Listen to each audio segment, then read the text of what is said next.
Hemos entonces estado estudiando el libro de los Hechos, que hablan particularmente de lo que hizo Jesús después de su resurrección, durante esos 40 días que Él permaneció todavía en la tierra, antes de ascender a la diestra de la majestad de Dios. Y esto como una preparación para conmemorar el día de la ascensión, que ya se los pusimos en los programas, y también el día de Pentecostés. Entonces, hoy vamos a avanzar un poco. Vimos que era lo que había hecho el Señor en esos 40 días. Y ahora nos vamos a concentrar en el versículo 4 y 5. Hechos 1, versículos 4 y 5.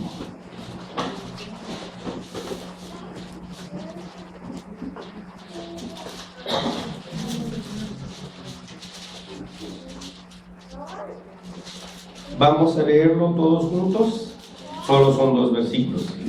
El Santo Evangelio, también es el Evangelio. Aquí, este libro dice así: y estando juntos les mandó que no se fueran de Jerusalén, sino que esperasen la promesa del Padre, la cual les dijo: oísteis de mí. Porque Juan ciertamente bautizó con agua, mas vosotros seréis bautizados con el Espíritu Santo dentro de no muchos días.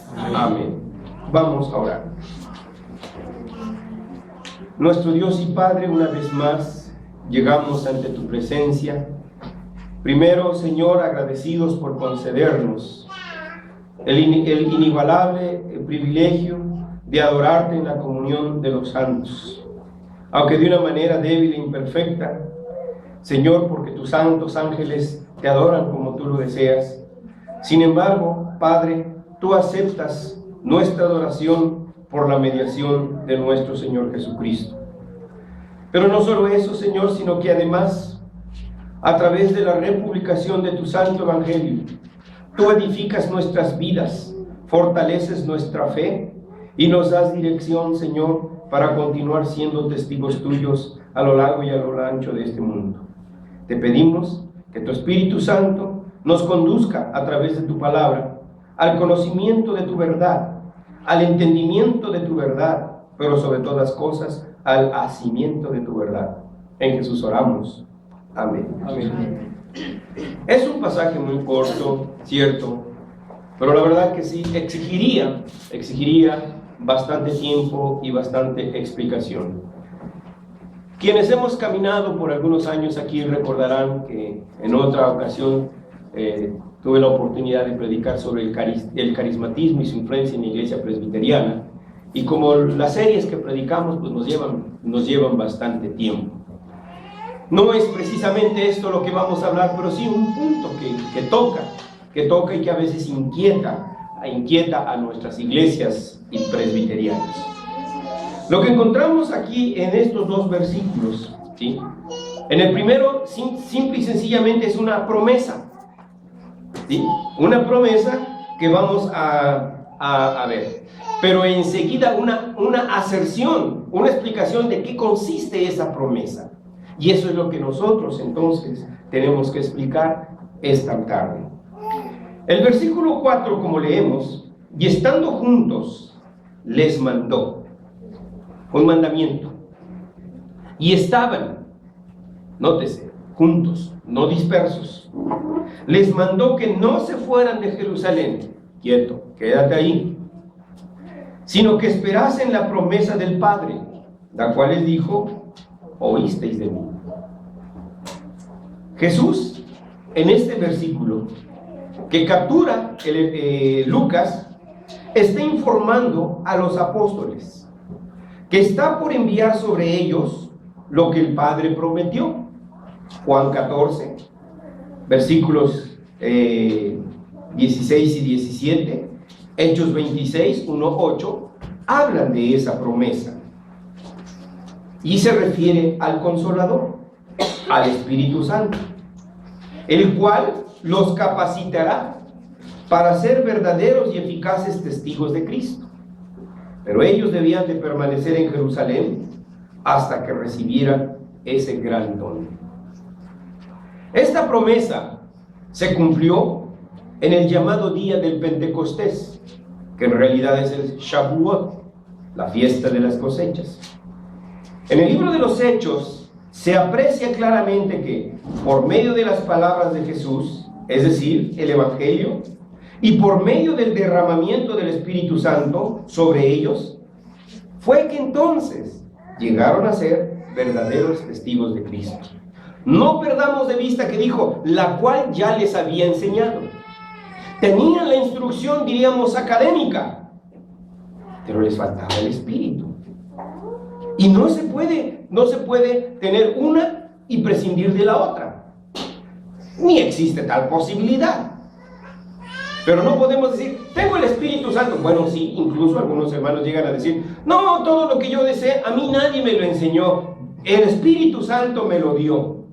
Entonces, desdeñando toda preparación académica. O caemos en el extremo del fariseísmo. Todos lo sabían, eran los perfectos. Nada les dolía, ¿no? Pero una cosa les faltaba, el Espíritu Santo. Entonces, esto es lo que precisamente está mencionando, ¿sí? Que solo por medio de la palabra de Dios y por medio del Espíritu Santo, nuestro testimonio puede ser eficaz, menos no. Nuestra vida cristiana puede ser eficaz, menos no. Nuestra vida laboral puede ser eficaz, menos no. Necesitamos ambos, la dirección de las Escrituras y la dirección del Espíritu Santo. Al mandamiento de permanecer en Jerusalén para recibir la promesa del Padre, se le agrega una frase, la cual les dijo, oísteis de mí. ¿Sí la ven? Está al final del versículo. Dice, la cual les dijo, oísteis de mí. ¿Ya lo vieron? Son las últimas palabras de este versículo. En primer término, a esta frase, la cual les dijo, oísteis de mí, nótese que dicha promesa no es nueva para los discípulos, porque Jesús ya se los había enseñado. Ya estaban apercibidos de la venida del Espíritu Santo, del verdadero vicario de Cristo.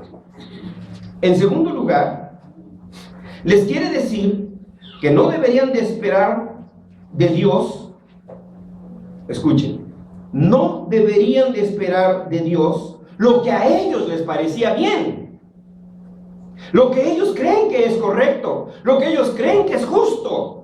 No es ese el punto, sino que debemos de esperar solo aquello que Dios ha prometido. Padre, si puedes, pase de mí esta copa. ¿Quién puede igualar esos sufrimientos? ¿Quién de nosotros ha tenido esa misma agonía que nuestro Señor Jesucristo, por grandes que sean nuestros dolores? Y vaya, yo creo que cada uno de nosotros ha tenido experiencias en aflicciones, pero yo creo que ninguna de nuestras aflicciones se puede comparar con aquella agonía de nuestro Señor Jesucristo. Aquella agonía, y sin embargo dijo, mas no se haga mi voluntad, sino la tuya. Este es entonces lo que debemos de esperar, lo que Dios ha decidido darnos, no lo que nosotros queremos tener. A lo mejor una muchachita dice, padre, que se convierta William Levy para que sea cristiano y lo pueda hacer mi novio. Es lo que Dios quiere que hagamos, no lo que yo quiero que Él haga. No es el genio de la lámpara de Aladino. Y queremos convertir a Dios en el genio de la lámpara de Aladino, donde le dé solo una sobadita y salga, ordene mi amo. Entonces ya no sería Dios. Y esto lo tenían que aprender los discípulos. Dicho en otras palabras, la doctrina que tenemos que recibir aquí es que nuestra fe, escúchese, nuestra fe no tiene que estar fundada en lo que nosotros hayamos pensado, concluido o analizado por nosotros mismos. Más bien, nuestra fe debe de estar fundada en las promesas dadas en la Escritura. Yo ya se los había dicho, ya se los había enseñado. Había entonces, a ese mandamiento le presidía una enseñanza. Cuando tenemos que discutir algunas cuestiones que surgen aquí en la iglesia, hermanos, nuestra intención cuando vamos a reunirnos allá es para orar, para prepararnos, consagrarnos, para dirigir el culto. Pero a veces surgen de veras situaciones que ustedes no tienen idea de lo que surge aquí dentro de la iglesia, hermanos, ¿sí? Y entonces tenemos que salir allí al frente. ¿Qué vamos a hacer? Y etcétera. Y estamos quebrándonos los dedos, no sabemos qué hacer, hermanos, en ese momento. Pero el consistorio no me dejará mentir. Una frase recurrente en mi persona es: no podemos exigir lo que no hemos enseñado. Y Jesús pedía porque enseñaba. Dios pide porque enseña, la cual ya os había dicho. Así que advertidos estaban, y por eso entonces solo debemos de esperar aquellas promesas. El apóstol San Pablo dice: así que la fe es por el oír, y el oír por la. Ahí está. ¿Quieres tener más fe? Aquí está. Lee. Cuanto más leas, tu fe se va a fundamentar, pero se va a fundamentar en un conocimiento cierto, verdadero, de lo que es Dios, y no del Dios que tú te imaginas, sino del Dios que se revela aquí en las Escrituras. Por eso dice Pablo que la fe viene por el oír. Pero ¿oír qué? Las canciones del Charro Villa, bueno, algunos niños ni saben quién fue o quién es. O de Lola Beltrán, menos, ¿verdad? No, hermanos, oír la palabra de Dios. Entonces, nuestra fe no depende de los modelos epistemológicos y pragmáticos propuestos por los hombres, cuyos racionamientos nos son presentados solamente por ellos mismos, con una autoridad apóstata, para decirnos: así se hace esto. No son ellos los que tengan que decirnos cómo se hacen las cosas. Es la palabra y es su espíritu. Calvino, apoyado en este dicho de Pablo, explica que nuestra fe debe estar fundada únicamente por el oír de la palabra. Y esto porque no hay actividad humana que no esté sustentada sobre alguna creencia básica, la cual es el credo fílico de cada individuo. Es decir, que detrás de cada proposición humanista hay una confesión de fe particular. Pero lo hemos tomado como algo axiomático, que no necesita demostrarse. Todo el que hace ciencia deja a un lado a su fe. No es cierto. Tiene su fe. ¿En qué cree? Bueno, distinto al Dios en que usted y yo creemos, pero cree en algo. Y esa fe le conduce, le dirige para realizar su trabajo. No hay actividad humana que sea objetivamente neutral. Calvino sabía muy bien esto, porque después de estudiar 3 carreras, teología, abogacía y filosofía, sabía lo que era estar empapado de la enseñanza humanista, antes que depender de los juicios verdaderos de la palabra de Dios. Y por eso recomendaba lo que el apóstol Pablo dice: pues si habéis muerto con Cristo en cuanto a los rudimentos del mundo, estoy gea en griego, y Clemente lo interpreta como los principios de vida mundanos, dice, entonces, ¿por qué? Como si vivieseis en el mundo, os sometéis a sus conceptos y definiciones. Bueno, aquí dice preceptos, pero eso es lo que quiere decir por extensión. En el idioma original, esta palabra preceptos, en el Nuevo Testamento Pablo usa la palabra griega dogmatizeste. Ahora, fíjense bien, la voy a repetir. Dogmatizeste. Tzedte. ¿Cuál es la primera palabra que identificaron? Ah, ¿verdad? Pues también tienen dogmas. Lo que está diciendo Pablo, no se dejen manejar con sus dogmas. Ellos nos acusan a nosotros, que nosotros somos dogmáticos, que nosotros tenemos prejuicios, que nosotros avanzamos bajo los principios de nuestros dogmas. Ellos también tienen dogmas. Y eso es lo que dice Pablo, ¿sí? No se dejen manejar por sus dogmas. Nótese entonces la raíz de esta palabra. Entonces Pablo pregunta: ¿por qué os sometéis a los dogmas y enseñanzas de los no reformados? En resumen, se puede decir que Cristo se fue al cielo, pero no nos dejó solos. Nos dejó una única y segura, verdadera dirección: la Escritura y la iluminación del Espíritu Santo.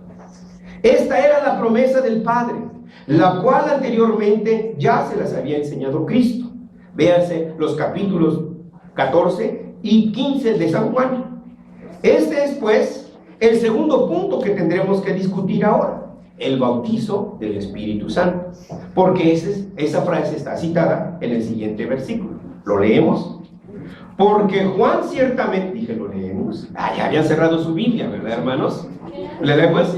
Porque Juan ciertamente bautizó con agua, mas vosotros seréis bautizados con el Espíritu Santo dentro de no muchos días. Ahora viene otra frase también muy difícil para nosotros, ¿sí?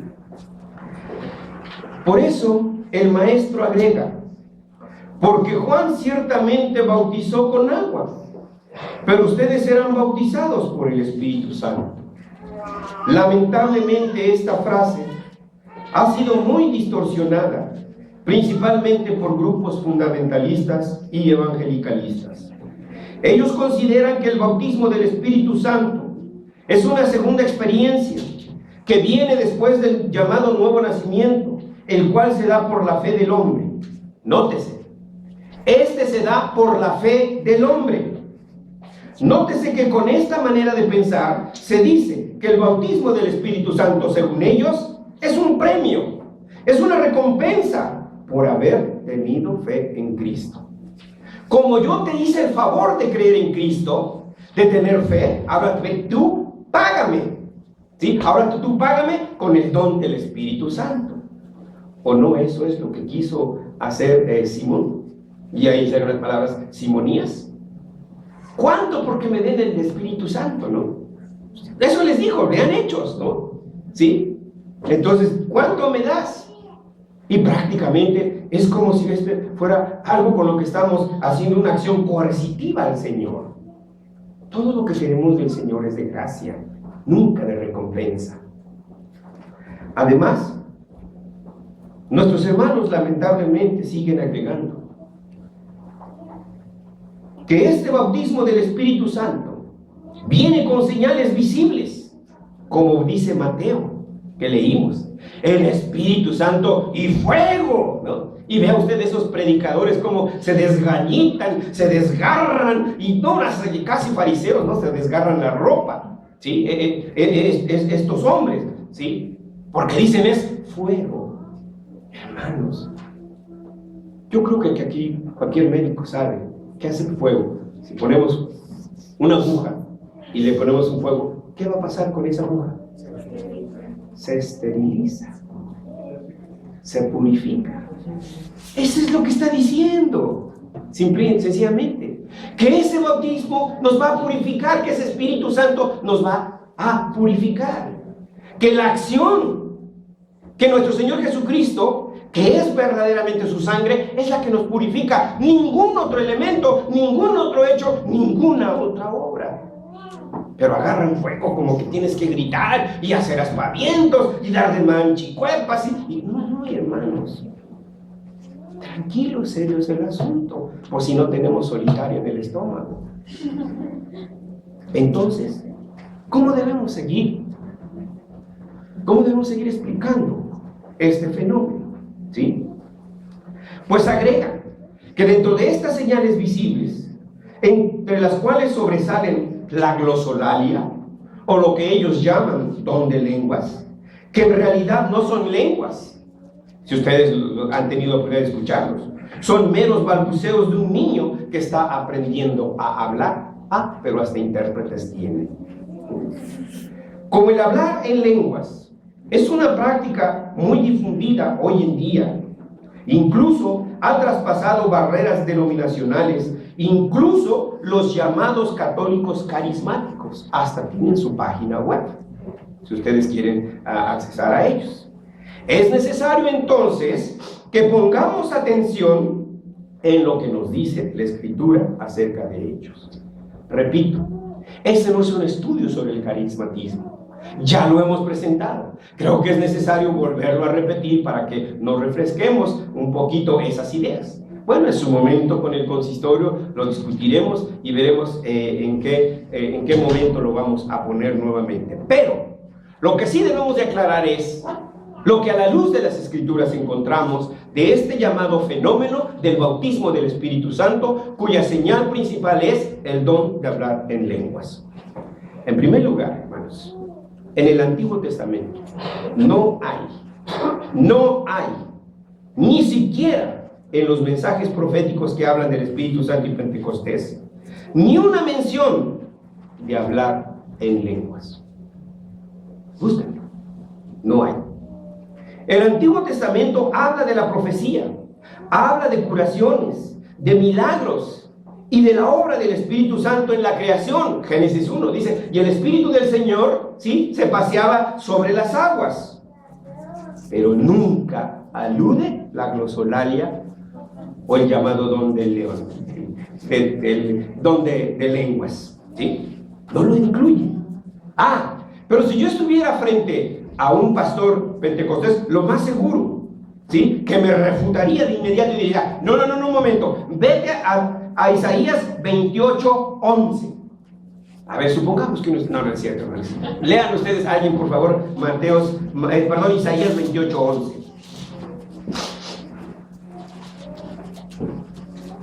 Porque en lenguaje de tartamudos, en lenguaje extraño hablará a este pueblo. ¿Bien? Ahí está, dice, está en la Biblia.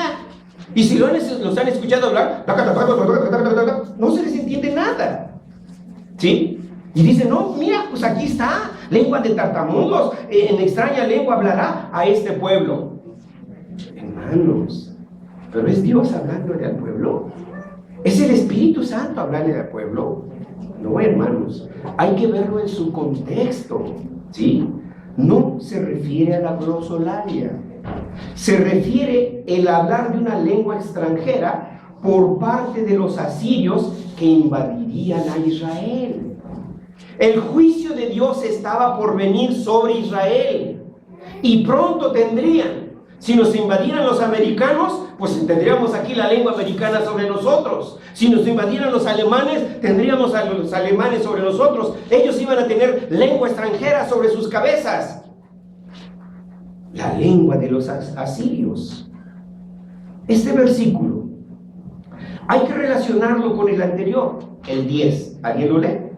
Porque mandamiento tras mandamiento, mandato sobre mandato, renglón tras renglón, línea sobre línea, un poquito allí, otro poquito allá.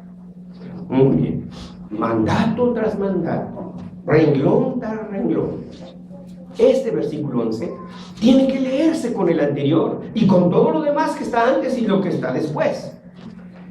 Esta figura de mandato tras mandato, renglón tras renglón, es una figura de lenguaje llamada duplicación por epitseugis. ¿Le entendieron? Yo tampoco.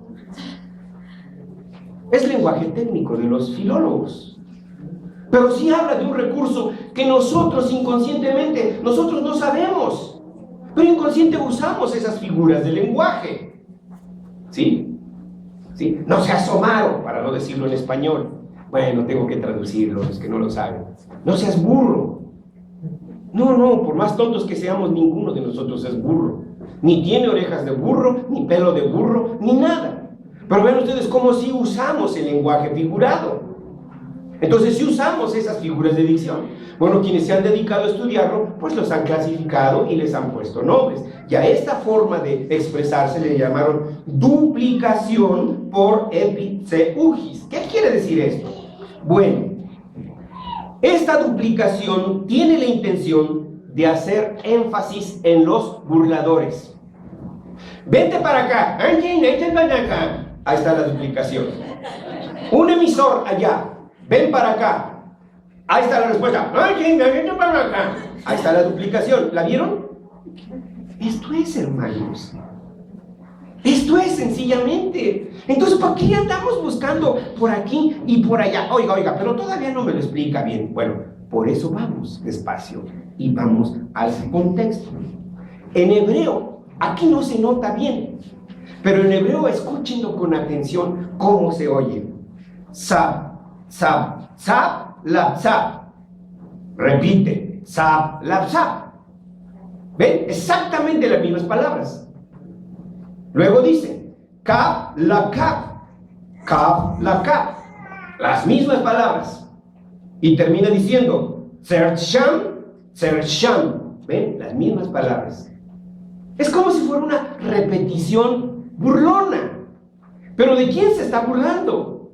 De la confianza de los judíos.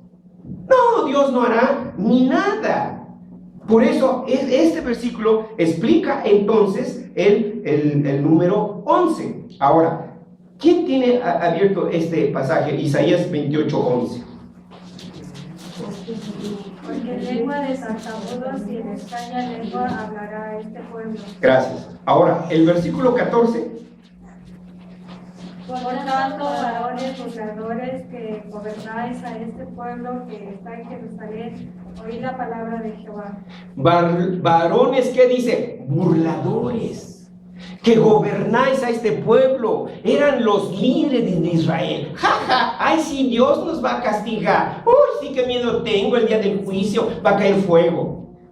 Es a ellos a los que se está refiriendo, hermanos, ¿sí? Y entonces está anunciando la invasión de Asiria. Y entonces, hermanos, según nosotros muy fuertes, pero ¿qué tal si nos tuvieran ya en el paredón sin vendarnos los ojos y ya con los fusiles apuntándonos? Yo creo que las rodillas se nos hacen de agua, ¿verdad? El miedote. ¿Cómo no voy a tartamudear? Si en ese momento me preguntaran mi nombre, ay, quién sabe cómo lo respondería.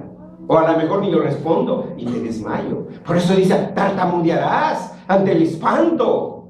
Y vas a oír lenguas extranjeras. Eran las lenguas de los extranjeros. Veas adelante, hermanos. Siria conquistó, Siria dispersó a las tribus, se las llevó lejos por allá, no las volvieron a ver, pobló esa parte con gente extranjera, etc. Pero no es base para decir que es una base bíblica para hablar en lenguas. En el Nuevo Testamento, solamente esta señal tiene lugar en la era apostólica. Y tenía el propósito, entre otras cosas, 1, confirmar el mensaje de los apóstoles. 2, que por medio de señales los incrédulos fueran convertidos. Y 3, era también para confirmar el oficio del apostolado de los discípulos de Cristo. Para que no dijeran, no, a mí si no me enseña Cristo, yo no recibo la enseñanza de este impetuoso Pedro. No, para que vieran que Cristo sí le había dado autoridad a sus apóstoles. Así como el Padre dijo entre las nubes, este es mi Hijo amado, a él oíd. Ahora el Hijo, Cristo decía, estos son mis discípulos, escúchenlos a ellos. Eso era de sencillo. Y por eso esas señales iban acompañadas, para demostrar la autoridad que Dios había dado sobre sus apóstoles. Por el momento, hermanos, conformémonos con esto, porque repito, el tema no es el carismatismo y sus señales, sino el verdadero significado del bautismo del Espíritu Santo. ¿Qué explicación damos entonces nosotros? Porque no es bueno solo criticar, ¿verdad? Entonces, volviendo al versículo, porque Juan bautizó ciertamente con agua, lo que Jesús menciona es el oficio. Y si algunos de ustedes tienen acceso y pueden ver esos sermones de Juan Calvino, híjoles, no me acuerdo el nombre, pero están impresos. Habla sobre la ascensión y sobre Pentecostés. Son como 14 sermones. Como 14 sermones y en ellos habla. No dice de los que nacen de nuevo. Calvino usa la palabra reformado. Usa una y otra vez la palabra reformado. ¿A quién se refiere? Aquellos cuyos corazones ha sido cambiada la dirección de su fe. Porque el hombre siempre ha tenido fe, siempre tiene fe y siempre tendrá fe. La diferencia es la dirección de su fe. ¿Hacia dónde está dirigida su fe? ¿Sí? Entonces, lo que aquí es, y así de la misma manera, también menciona los oficios. Habla del oficio de Cristo y habla del oficio de los apóstoles y habla del oficio de los creyentes. Tema que fue desarrollado hasta muchos siglos después por Abraham Kuyper. Lo que Jesús menciona es que el oficio de Juan era el bautismo por agua, pero el oficio de Cristo era el bautismo por el Espíritu Santo. Los dos bautizaron. Juan bautizaba, Cristo bautizaba. Pero Juan bautizaba en agua, porque era una sombra de la realidad que iba a venir. La realidad es Cristo. Él bautizaba. Entonces su oficio de Cristo no era ya no bautizar con agua, sino bautizar ¿qué? En el Espíritu Santo. En el Espíritu Santo. En consecuencia, tenemos que reconocer que Jesucristo realiza este bautismo en nosotros, en el instante mismo de la regeneración. Es decir, la restauración de la imagen de Dios en el hombre, la cual se vio distorsionada por causa del pecado. Por ello Pablo les recuerda a los corintios: ¿o ignoráis que vuestro cuerpo es templo del Espíritu Santo, el cual está en vosotros? Entonces, ¿cuándo es el bautismo? En el momento que el Espíritu te pregunta: ¿crees en Cristo? ¿Se acuerdan de aquel padre atribulado? ¡Creo! Pero ayuda mi incredulidad. O del etíope: ¡creo aquí hay agua! ¡Bautízame! Y tantos otros ejemplos. Cornelio: ¡creo! Y se arrodilla. ¡Creo! En ese momento, el Espíritu Santo viene a nuestros corazones y hace morada. Ese es el bautismo del Espíritu Santo. ¿Que hay señales? Sí. Los que decían pelangochadas, como que se les sale la primera, pero la segunda, ay, creo que la regué. Como que aquellas cosas que acostumbrábamos a hacer como normal, ahora el Espíritu Santo se dice: un momento, ¿dónde vas? Y como que ya empezamos a... Entonces empieza a haber un cambio que en nuestras vidas. Esa es la conversión, hermanos. Entonces, así vamos ahí poco a poco. Por supuesto que no hacemos a un lado el bautismo en agua. Tiene su razón, porque el mismo Señor ordenó que aquellos que creyeren fueran bautizados. El bautismo sigue, pero el bautismo del Espíritu, el bautismo del Espíritu Santo solo lo da Cristo. El bautismo en agua es una señal de que ese bautismo lo hemos recibido. ¿Me explico? O empezamos otra vez en la página 1, renglón 1. Sí, bueno, vamos adelante. Pablo a los Gálatas les recuerda: el justo por hablar en lenguas vivirá. ¿Fuerte? El justo por la fe vivirá. ¿Ah? Dice también Pablo a los Gálatas que por la fe recibimos la promesa del Espíritu Santo. ¿Tiene usted fe? Yo también. Luego entonces tengo esa promesa. Luego entonces usted tiene esa promesa. Pablo sigue diciendo a los Gálatas: pues todos sois hijos de Dios por la fe en Cristo Jesús. Dios no tiene entenados. Todos son hijos. No tiene nietos. Nosotros no tenemos padrastros ni madrastras. Un solo Padre tenemos. Dice: todos sois hijos de Dios por la fe en Cristo Jesús. Entonces en los ejércitos de Dios no hay de infantería, no hay de caballería, no hay fuerzas de élite. Todos somos hijos de Dios por la fe en Cristo Jesús. Y Pablo sigue diciendo: y por cuanto sois hijos, Dios envió a vuestros corazones su Espíritu. Ahí está, hermanos. ¿Para qué le damos más vueltas? Este es, pues, el bautismo del Espíritu Santo. El momento en que somos regenerados, el Espíritu Santo viene a ser morada en el corazón de los creyentes. Y la imagen de Dios es restaurada en el creyente. Es en este momento. Es solo en este momento. Y es a partir de este momento que el creyente está autorizado para ejercer su oficio, dirigido por la Escritura y dirigido por el Espíritu Santo. Tu oficio es panadero, pues ahora debes de ejercer la panadería, dirigido por la palabra y dirigido por el Espíritu Santo, y cualquier otra profesión. Nuestro quehacer profesional no puede ser ajeno a la prueba ácida de la Escritura y a la infalible dirección del Espíritu Santo. Concluyamos entonces con esto. Así que, hermanos, no ansiemos ni busquemos desesperadamente el ejercicio de un oficio. Esa era la ansiedad de sus discípulos. Señor, ¿vas a restaurar el reino en este tiempo? Y el Señor vio que no estaban maduros para recibir respuesta. Pues dijo: no les toca a ustedes saber. ¿Sí? ¿O se acuerdan de su discípulo amado? Oye, Señor, ¿y este qué? De su discípulo. Bueno, y si yo quiero que se quede a ti, ¿qué? ¿Sí? Entonces, bueno, hermano, ¿cuándo me vas a hacer? Bueno, Señor, ¿cuándo vas a ser pastor? O Señor, ¿cuándo me vas a hacer esto? ¿Cuándo vas a hacer lo otro? Y esto es precisamente lo que le está diciendo el Señor. ¿Sí? Tengan calma. Así que no ansiemos ni busquemos desesperadamente el ejercicio de un oficio. Se debe esperar en las señales del Padre, las que Él usa a través de su palabra, a través de su Espíritu y a través de su iglesia. Hemos mencionado que en la iglesia ningún oficio es por designación, sino por muerte, hermanos, sin miedo, por elección.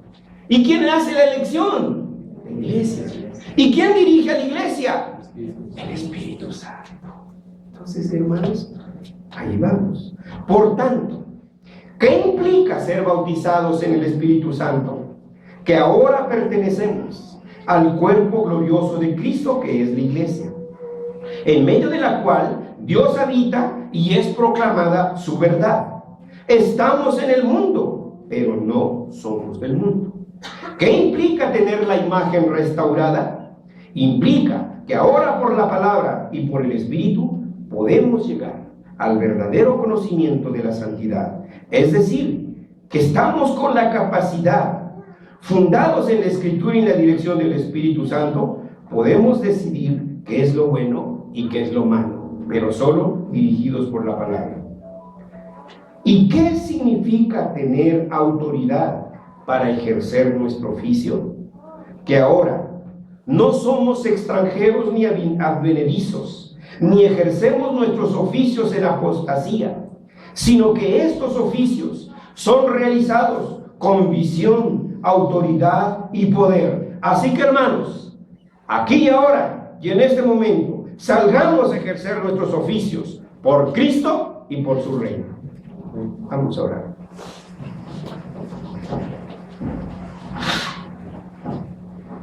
Señor, gracias por tu palabra, edificadora, exhortadora, pero también consoladora. Gracias por haber dispersado todas aquellas nubes de dudas que se anidaban en nuestro corazón. Sabemos que aquellas dudas que todavía laceran nuestro espíritu, en tu misericordia y en tu bondad, poco a poco se irán desvaneciendo, porque nos has de instruir con tu poderosa palabra y has de alentar nuestro corazón con tus preciosas promesas, Señor. Padre, ayúdanos a esperar en ti. Ayúdanos a confiar en ti. Ayúdanos a arrojarnos a tus brazos. No permitas que la desesperación nos consuma. No permitas, Señor, que las situaciones nos arrastren, sino que estemos fijos y anclados nuestra fe en el autor de nuestra fe, nuestro Señor Jesucristo. Aquel que es nuestra cabeza y que está a tu diestra, Señor. Ayúdanos a ver eso, Señor, que somos hijos tuyos y que nadie nos va a arrebatar de tu mano, aunque nunca hablemos idiomas. En Jesús oramos. Amén.